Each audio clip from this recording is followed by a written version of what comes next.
नमस्कार, डीडी किसान में आपका स्वागत है। मैं हूं आपके साथ रेशमा। आइए नजर डालते हैं इस वक्त की हेडलाइंस पर।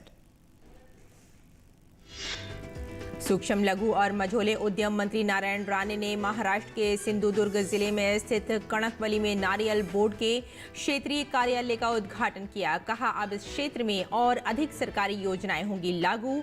नारियल उद्योग से स्थानीय युवाओं को मिलेगा रोजगार।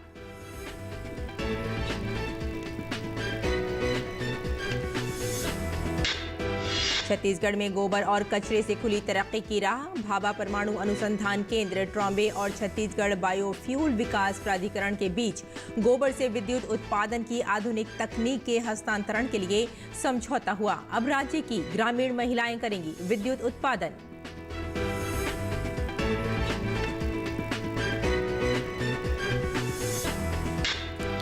हरियाणा के भिवानी में चल रही 38वीं पशु प्रदर्शनी का आज अंतिम दिन।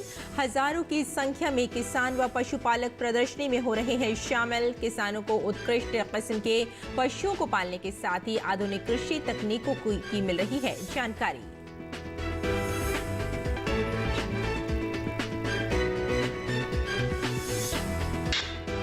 और देश में आज से राष्ट्रीय पोलियो टीकाकरण अभियान की शुरुआत हुई। आज से 2 मार्च तक पोलियो के खिलाफ चलेगा देशव्यापी अभियान।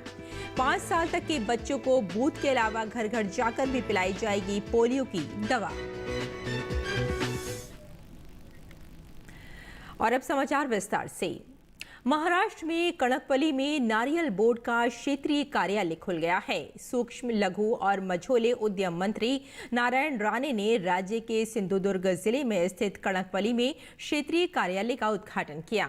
इस अवसर पर नारायण राणे ने कहा कि नारियल बोर्ड का क्षेत्रीय कार्यालय खुलने से इस क्षेत्र को फायदा होगा और केरल तथा तमिलनाडु जैसे राज्यों को और खुशहाल बनाने में मदद मिलेगी।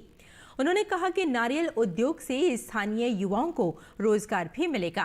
केंद्रीय मंत्री ने कहा कि सबसे बड़ा तट होने और नारियल के पौधारोपण के बावजूद कोंकण क्षेत्र में नारियल उद्योग का बहुत ज्यादा विस्तार नहीं हो पाया है।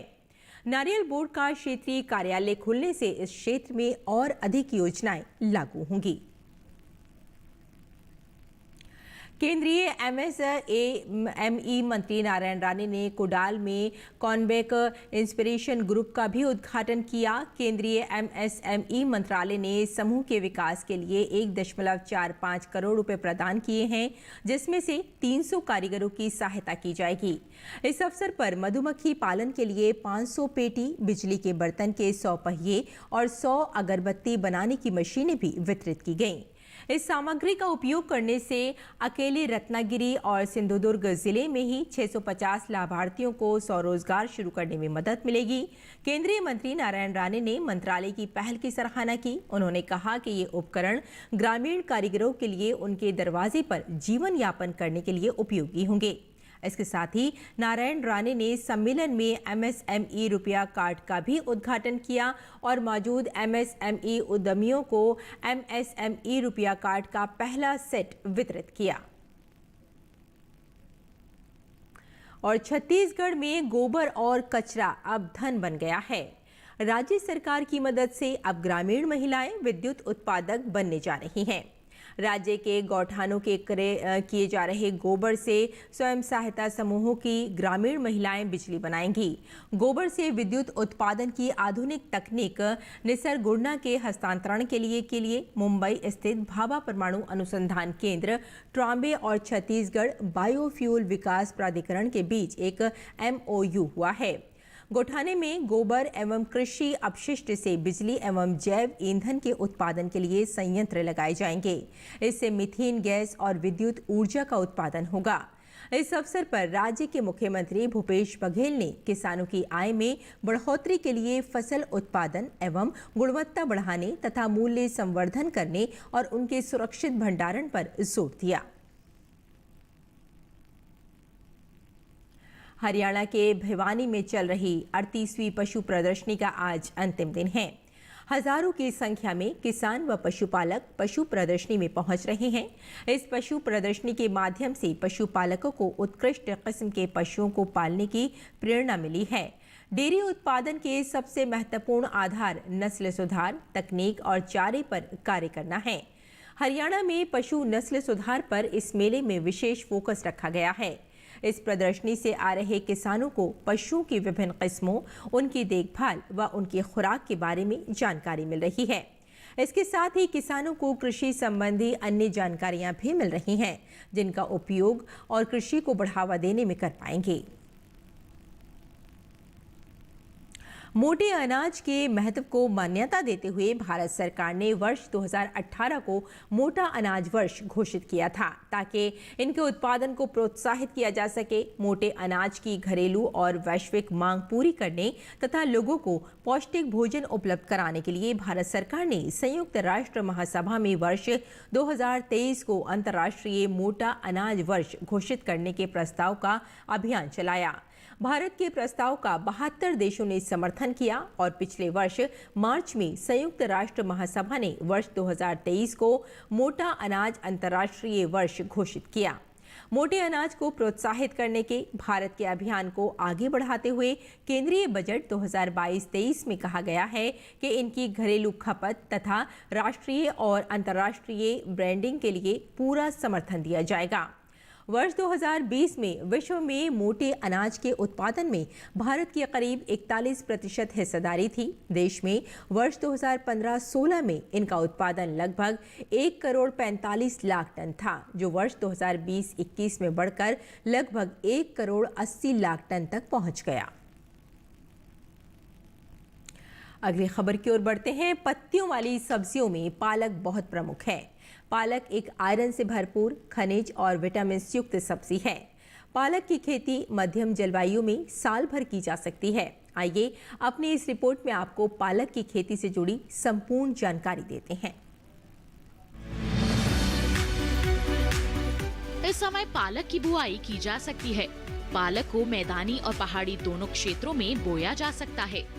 मैदानी इलाकों में सर्दी के मौसम में ये ज्यादा बोई जाती है। वैसे तो इसे किसी भी प्रकार की मिट्टी में बोया जा सकता है, फिर भी दोमट मिट्टी इसके लिए सर्वोत्तम मानी जाती है। अलग अलग राज्यों के लिए अलग अलग किस्में हैं। किसान वैज्ञानिकों से सलाह लेकर बीज का चुनाव कर सकते हैं। अच्छी नमी से बुआई करने पर तुरंत सिंचाई की जरूरत नहीं पड़ती, फिर भी बुआई के 8 से 10 दिन बाद सिंचाई करना आवश्यक है। इसके बाद 10 से 15 दिन के अंतराल पर सिंचाई करते रहें।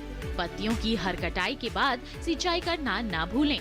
खरपतवार नियंत्रण के लिए बोने के 15 से 20 दिन बाद पहली निराई गुड़ाई कर दें। पालक के लिए 2 से 3 बार निराई गुड़ाई करनी चाहिए। पत्तेदार सब्जियों में आमतौर पर बीमारी नहीं लगती, फिर भी अगर बीमारी लग जाए तो कटाई के बाद दवा छिड़कें, ताकि पत्तियों पर दवाई का असर ना हो। वैसे पालक में सर्कोस्पोरा लीफ स्पॉट और डंपिंग ऑफ जैसी बीमारियों की आशंका रहती है। लीफ माइनर, चैंपा, माहू और इल्ली जैसे कीट पालक की पत्तियों को नुकसान पहुंचा सकते हैं। बचाव के लिए विशेषज्ञों की सलाह पर उचित दवाएं छिड़कें। ध्यान रखें कि फसल में किसी भी प्रकार की दवा का छिड़काव करने से पहले कृषि विशेषज्ञों से सलाह जरूर लें। पालक की 1 हेक्टेयर में 80 से 100 क्विंटल तक पैदावार होती है। इसे कई बार काटा जा सकता है। छत्तीसगढ़ के रायपुर स्थित इंदिरा गांधी कृषि विश्वविद्यालय के वैज्ञानिकों ने चावल से प्रोटीन बनाने का एक ऐसा नया तरीका इजाद किया है, जिससे बेहद कम खर्च से चावल से प्रोटीन बनाया जाता है और बचा हिस्सा पूरी तरह से प्राकृतिक शक्कर बन जाता है। विश्वविद्यालय ने इस नई तकनीक के पेटेंट के लिए आवेदन किया है। इस खोज को बेहद महत्वपूर्ण माना जा रहा है। इससे छत्तीसगढ़ में प्रोटीन इंडस्ट्री स्थापित करने की संभावना भी बढ़ गई है। विश्वविद्यालय के प्लांट मॉलिक्यूलर बायोलॉजी और बायोटेक्नोलॉजी डिपार्टमेंट में कार्यरत कृषि वैज्ञानिक डॉक्टर सतीश वेरुलकर और डॉक्टर शुभा बनर्जी ने चावल से प्रोटीन बनाने का नई विधि खोजी है। चावल से प्रोटीन और शक्कर बनाने के बाद चावल की वैल्यू 4 गुना हो जाती है, यानी 100 रुपये के चावल को प्रोसेस्ड कर 400 रुपये का प्रोटीन और शक्कर बनाया जा सकता है। इन दोनों वैज्ञानिकों ने बेहद कम पूंजी और आसान प्रक्रिया के जरिए चावल से प्रोटीन बनाया है। चावल से बने प्रोटीन की डाइजेस्टिबिलिटी 90% से ज़्यादा है, जो मार्केट में मौजूद दूसरे प्रोटीन से कहीं बेहतर है। गौरतलब है कि छत्तीसगढ़ में हर साल करीब 30,000 मीट्रिक चावल अतिशेष बच जाता है। पूरी दुनिया में प्रोटीन का $11 बिलियन का मार्केट है, जिसमें भारत में $2 बिलियन की खपत है।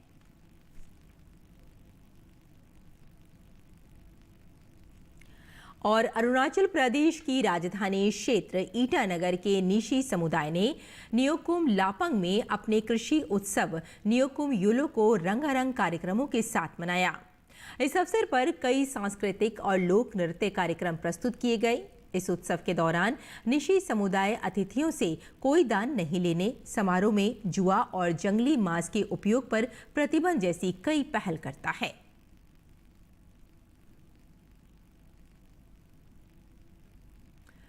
और एक निजी कंपनी से सेवानिवृत्त अशोक जाधव ने विभिन्न कृषि विशेषज्ञों की मदद से एक अनूठा साइकिल वीडर बनाया है, जिससे खरपतवार की समस्या से आसानी से निपटा जा सकता है।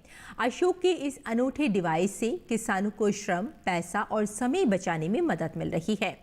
71 वर्षीय किसान अशोक जाधव की ये अनूठी पहल कई युवा किसानों के लिए भी प्रेरणा स्रोत है। आइए देखते हैं ये खास रिपोर्ट।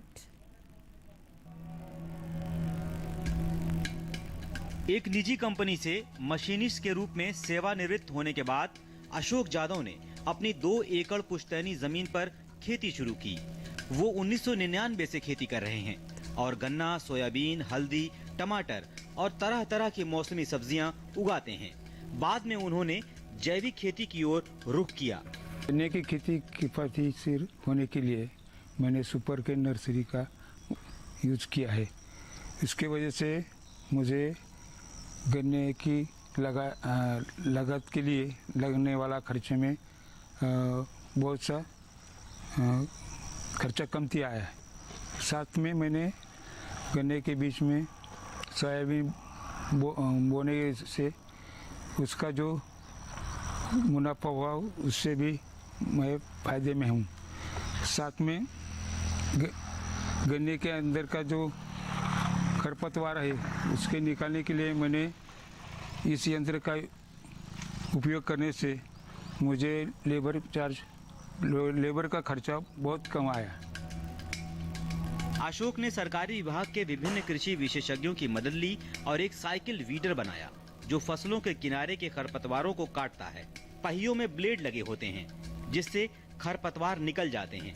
लेकिन इस वीडर ने फसलों के बीच उगने वाले खरपतवारों को नहीं हटाया। अशोक ने उम्मीद नहीं खोई, वह प्रयोग करते रहे। अगले 2 वर्षों में अशोक ने डिवाइस में कई बदलाव किए। उपकरण को हल्का बनाने के लिए उन्होंने धातु के हैंडल को बांस में बदल दिया। इससे काफी हद तक कमियों को दूर करने में मदद मिली। इससे पहले 1 एकड़ जमीन पर पूरे दिन काम करने के लिए 10 मजदूरों की जरूरत होती थी, जिसकी लागत करीब 3,000 रुपए प्रतिदिन थी। लेकिन अब वही काम एक अकेला व्यक्ति 2 दिन में करीब 400 रुपए में कर सकता है। इतना अच्छा बढ़िया ये वीडिंग apparatus है जो इजीली वो खेत में काम कर सकता है। ये युवा पीढ़ी और वो बुजुर्ग फार्मर है, ये अच्छी तरह से काम करता है। उनका गुड़गे का और मनके का जो तकलीफ है वो भी इससे दूर हो जाते हैं। खड़े होके ये काम हो सकता है। अशोक की इस अनूठी डिवाइस से किसानों को पैसा, समय और प्रयास बचाने में मदद मिल रही है। 71 वर्षीय किसान अशोक जाधव की यह अनूठी पहल कई युवा किसानों के लिए भी प्रेरणा स्रोत है। और देश भर में आज राष्ट्रीय पोलियो टीकाकरण अभियान की शुरुआत हो गई है। केंद्रीय स्वास्थ्य मंत्री मनसुख मांडविया ने कल राष्ट्रीय पोलियो टीकाकरण अभियान की शुरुआत की थी। इस अभियान के तहत आज से 2 मार्च तक देश भर में पोलियो के खिलाफ अभियान चलेगा। 5 साल तक के बच्चों को बूथ के अलावा घर घर जाकर भी पोलियो की दवा पिलाने की व्यवस्था की गई है।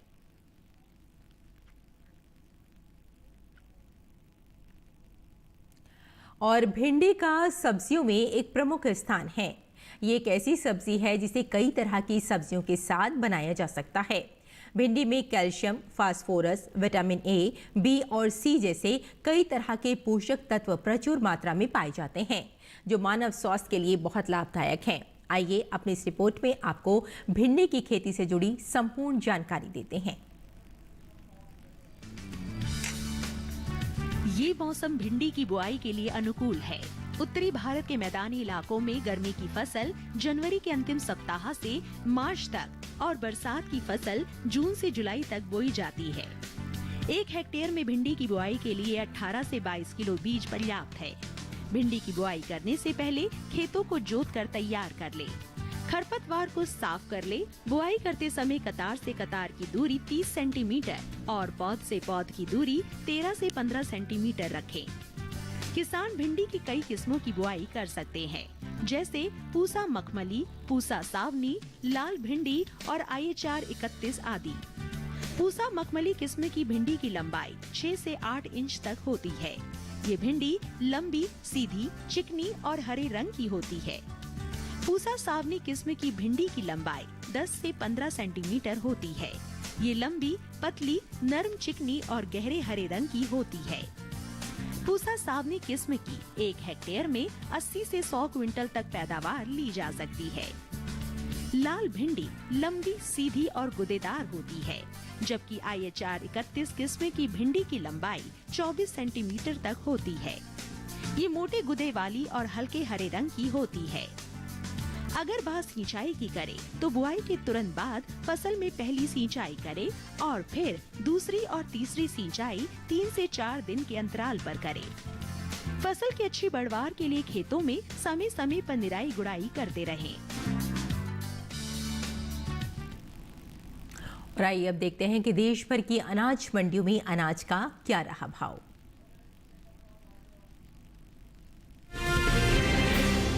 साल 2021-22 के दौरान देश में बाजरे की उपज 16,40,000 टन कम होने का अनुमान जताया गया है।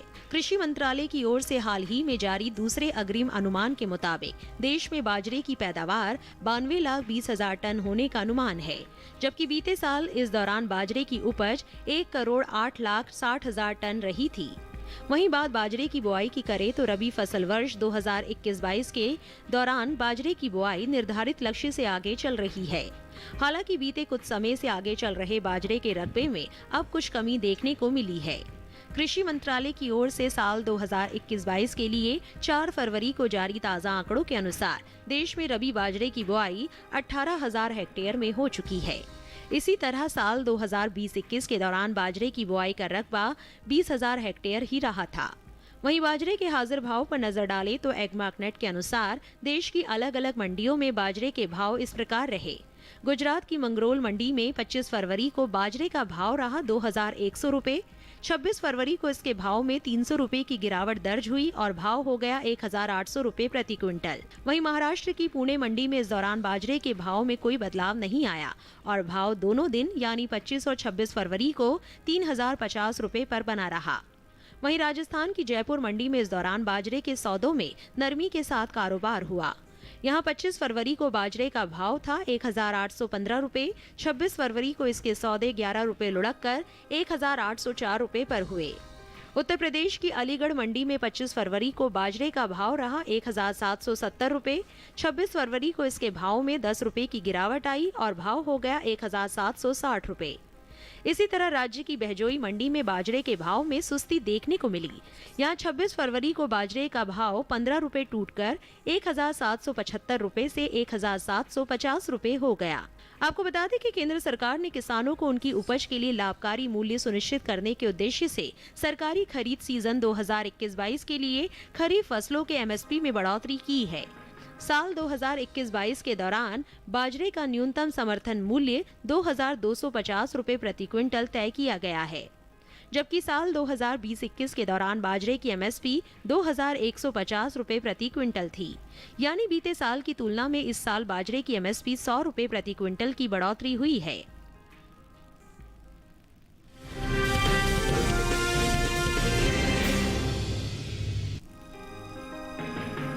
मिर्च भारत की प्रमुख मसाला फसल है। इसका उपयोग हरी और लाल दोनों ही रूप में किया जाता है। मिर्च में तीखापन इसमें पाए जाने वाले कैप्सेसिन के कारण होता है। भारत विश्व में मिर्च का सबसे बड़ा उत्पादक, उपभोक्ता और निर्यातक देश है। वहीं इस साल हरी मिर्च की पैदावार अच्छी हो सकती है। कृषि मंत्रालय की ओर से साल 2020-21 के लिए बागवानी फसलों के लिए जारी तीसरे आंकलन के अनुसार हरी मिर्च की पैदावार 44,17,000 टन होने का अनुमान है, जबकि साल 2019-20 के दौरान उपज का आंकड़ा महज 41,19,000 टन ही रहा था। यानी हरी मिर्च की पैदावार बीते साल के मुकाबले 3 लाख टन ज्यादा हो सकती है। वहीं कृषि उपज मंडियों में इन दिनों हरी मिर्च की आवक सामान्य बनी हुई है। ज्यादातर जिन मंडियों में हरी मिर्च बिकवाली के लिए पहुंची, वहां इसका कारोबार स्थिर भाव पर हुआ। एग्मार्कनेट के अनुसार शनिवार को मंडियों में हरी मिर्च के भाव कुछ इस तरह रहे। हिमाचल प्रदेश की पालमपुर मंडी में हरी मिर्च की खरीद बिना किसी बदलाव के साथ हुई। यहां दोनों दिन यानी 25 और 26 फरवरी को इसका भाव 10,500 रुपए पर बरकरार रहा। इसी तरह महाराष्ट्र की पुणे मंडी में भी 25 और 26 फरवरी को हरी मिर्च की खरीद 6,500 रुपए के स्थिर भाव पर हुई। उत्तर प्रदेश की गाजियाबाद मंडी में भी स्थिर भाव का सिलसिला जारी रहा। यहां 25 फरवरी को हरी मिर्च का भाव रहा 4,500 रुपए, जो कि 26 फरवरी को भी 4,500 रुपए पर टिका रहा।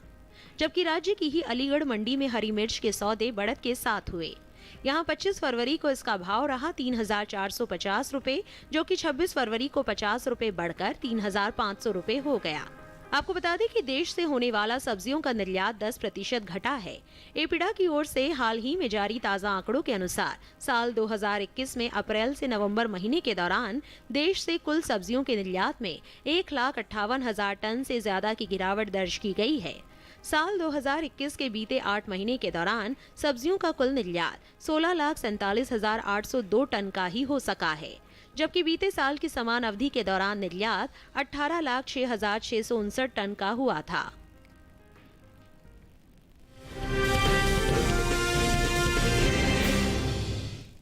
और खेती किसानी के साथ साथ आइए नजर डाल लेते हैं कुछ और महत्वपूर्ण खबरों पर, यानी सेगमेंट खास खबर। प्रधानमंत्री नरेंद्र मोदी ने अपने मन की बात कार्यक्रम की 86वीं कड़ी में मातृभाषा, देश की विभिन्न भाषाओं और उसके महत्व से जुड़े पहलुओं पर अपने विचार देशवासियों के साथ साझा किए। उन्होंने कहा, मातृभाषा हमारे जीवन को गढ़ती है। माँ और मातृभाषा दोनों मिलकर जीवन की बुनियाद को मजबूत बनाते हैं।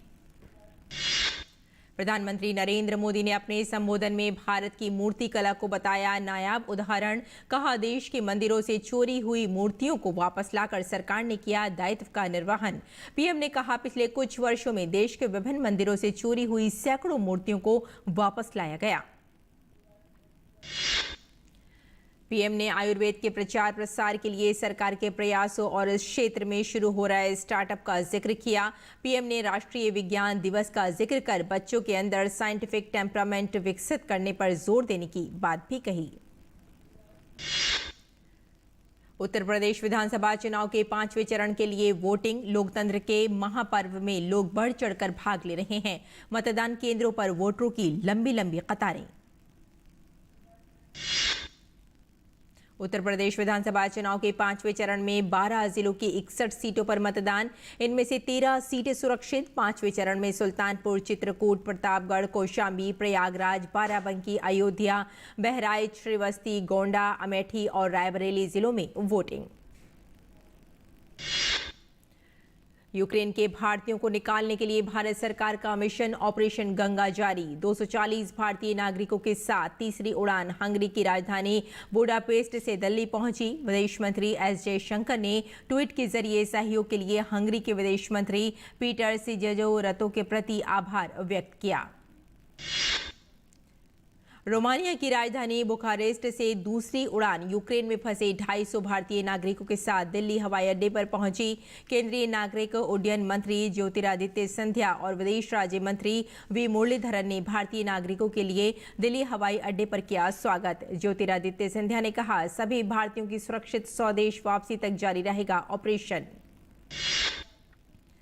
कोविड महामारी के खिलाफ सबसे प्रभावी हथियार के रूप में शुरू किए गए कोविड रोधी टीकाकरण अभियान के तहत देश में अब तक 177.44 करोड़ से अधिक टीके लगाए जा चुके हैं। पिछले 24 घंटों में 24 लाख से ज्यादा कोविड टीके लगाए गए।